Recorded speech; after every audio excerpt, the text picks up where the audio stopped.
In 2019, Tesla opened its first overseas gigafactory in Shanghai, becoming the first foreign automaker to be allowed to operate in China without a joint venture with a domestic company. You see, this move wasn't just about Tesla planting the seed in the world's largest auto market. It's about China planting the seed in its dominance in the global EV race. In this video, we'll look at how the world's largest EV company helped China become a dominant force in EV. 40 years ago, bike was still the primary method of transportation in China. The country has just produced over 5,000 passenger cars in total. Automobiles are made in many cities, but the total production is small. Her economy is not yet capable of large-scale car production. The government always knew the country has a huge growth potential in the automotive manufacturing sector. They began the process by requiring foreign automakers to form joint ventures with domestic automakers. AMC signed a 25-year contract to make Jeep in Beijing. The Shanghai Automotive Industry Corporation partnered with Volkswagen to become SAIC-VW. These joint ventures was designed to protect and develop the domestic auto industry while allowing local firms to gain expertise in manufacturing through technology transfer. However, by early 2000s, China realized they're still behind American, European, and Japanese legacy automakers. There were no local brands that can compete with the likes of VW, GM, and Toyota. Meanwhile, the country is facing severe air pollution problems. In 2001, the government listed EV technology as a priority in country's 5-year economic plan. In 2007, Wang Gang, an engineer who has worked for Audi, became the Ministry of Science and Technology. Wang tested Tesla Roadster when it was released in 2008. He was a big proponent of EVs and pushed the country down that path. 电动汽车发展一定是世界电动汽车转型升级的一个重要环节，所以我们欢迎各国的电动汽车都到中国的这个市场来。 China began to subsidize and provide tax break to EV companies. By 2022, the government has poured over $29 billion into the effort. And these subsidies were not just limited to domestic companies. Remember we said foreign automakers are required to have a joint venture to operate in China?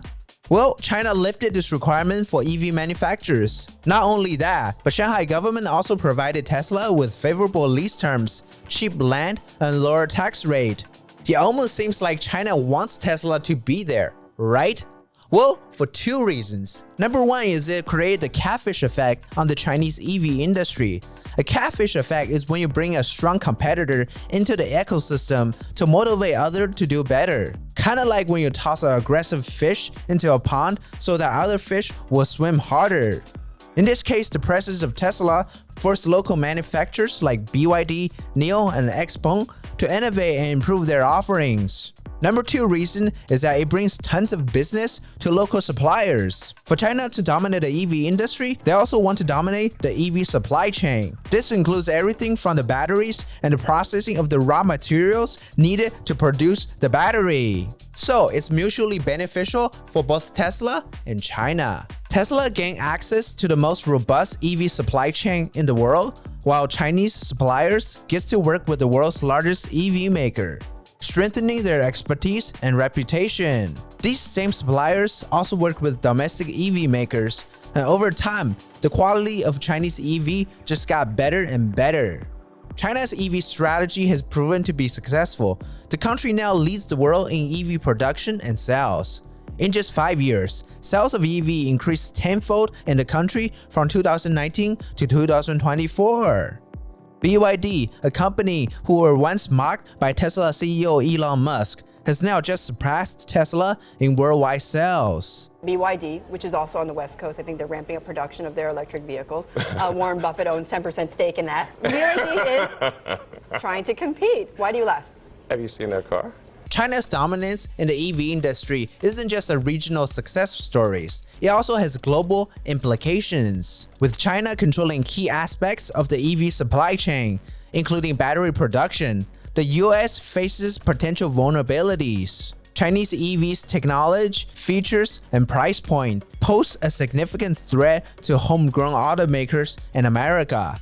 So much that the US just increased the tariff on Chinese EV from 25% to 100%. I'm determined that the future of electric vehicles will be made in America by union workers, period. Across the border in Mexico, Chinese EVs are not subjected to any tariff. You can pick up a BYD Dolphin Mini for only $21,000. The company is eyeing potential for a new plant in Mexico that will allow them to bring their vehicle into the US. Under the United States-Mexico-Canada Agreement, previously known as the North American Free Trade Agreement, imports from Mexico built with Chinese parts were subject to 2.5% tariff. This will allow Chinese manufacturers to circumvent tariffs and gain backdoor access to American consumers.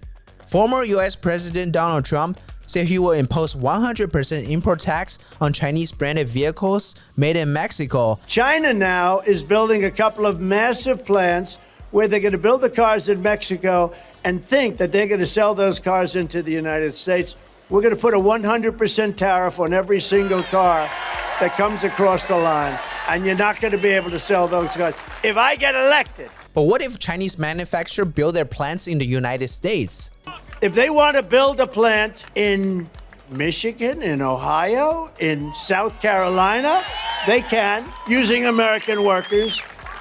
China hasn't done that, of course, most likely due to the high cost of hiring American workers.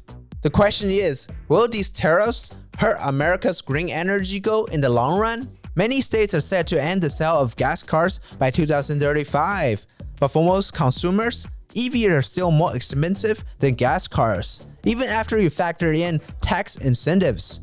If you look at the most popular vehicle segment in America, the compact SUV class, the price difference is even greater. The lower price point of Chinese EV could close the gap and allow people of all income to afford an EV. But will the general public in America accept Chinese EVs?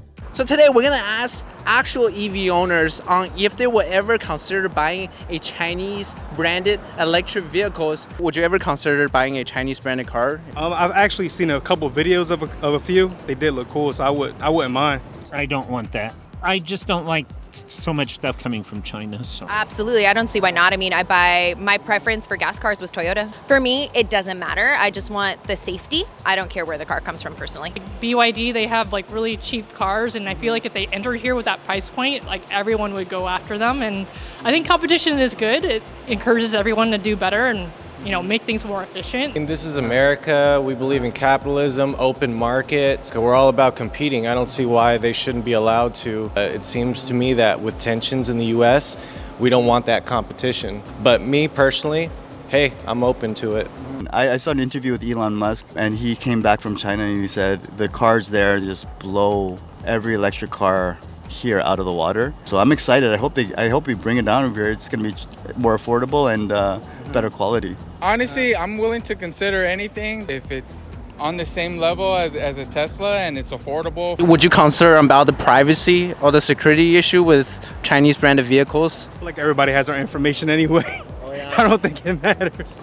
It's the same as American-made vehicles. Apple has all my stuff from any Apple Play or CarPlay that I do. And if it's not already being shared with other people, I would be surprised. Only if they look through my browser history. No, just kidding. I mean, that is a big concern, but I feel like companies that we use already take our information anyway, Google, Facebook. It is a concern though. It's people who think about the whole privacy thing, whatever. I think that it's a little bit too more in their head. For me personally, I have nothing to hide, so I have nothing to worry about.